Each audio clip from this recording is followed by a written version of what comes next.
హిందువు ఎలా ఉండాలో, హైందవ సంస్కృతిని ఎలా పాటించాలో, పూజా కార్యక్రమాలు ఎలా నిర్వహించాలో, హిందూ సాంప్రదాయాన్ని ఎలా ఆచరించాలో ఒక్కసారి చూడండి సార్. చూసి తెలుసుకోండి. గొత్త దేవుడండి, గొత్త దేవుడండి అండండి. త్వరలోనే ప్రపంచం అంతమైపోతుందని టీవీ 9లో చెప్తే నమ్మలేదు. ఈ పరిణామాలన్నీ చూస్తుంటే నమ్మాల్సి వస్తుంది వెంకటరమణ.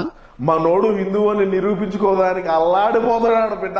ఎందుకు చెప్తున్నాను ఈ విషయం అంటే, అటు చూడు. నేలకు సొరగం దించాడండి, దించిన సొరగం పంచాడండి, నెత్తిన చేతులు తడతాడండి, నెత్తినెట్టుకుని ఊరేగండి.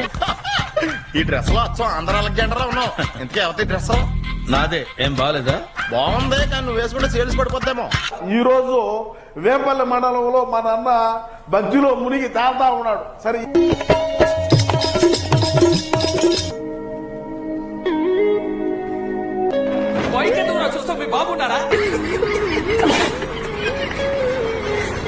వీడియోలు కొన్ని సర్క్యులేట్ అయితే ఉన్నాయి. అంటే మనోడు చేసినటువంటి ఘనకార్యాలు ఏందనేది మనం ఒకసారి చూద్దాం. చూడండి.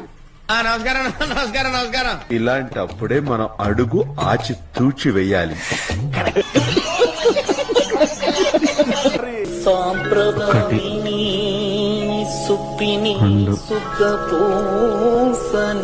ఏం యాక్టింగ్ చేసినావు రా కౌశిక్? దాన్ని ఎవరైనా ఇస్తే కళ్ళు మూసుకొని రెండు కళ్ళకు ఇలా ఇలా అద్దుకొని ఇలా తినే పరిస్థితి నుంచి, కళ్ళు మూసుకొని రెండు కళ్ళకు ఇలా ఇలా అద్దుకొని ఇలా తినే పరిస్థితి నుంచి రామచంద్ర వీడు ఓరాక్షన్ భరించలేకపోతున్నాను రా.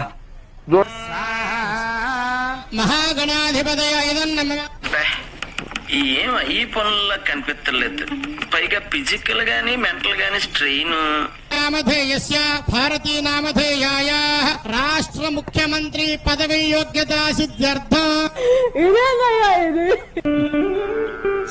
అంటే అన్నాడు గాని రాష్ట్ర ముఖ్యమంత్రి పదవి యోగ్యతా సిద్ధ్యర్థం.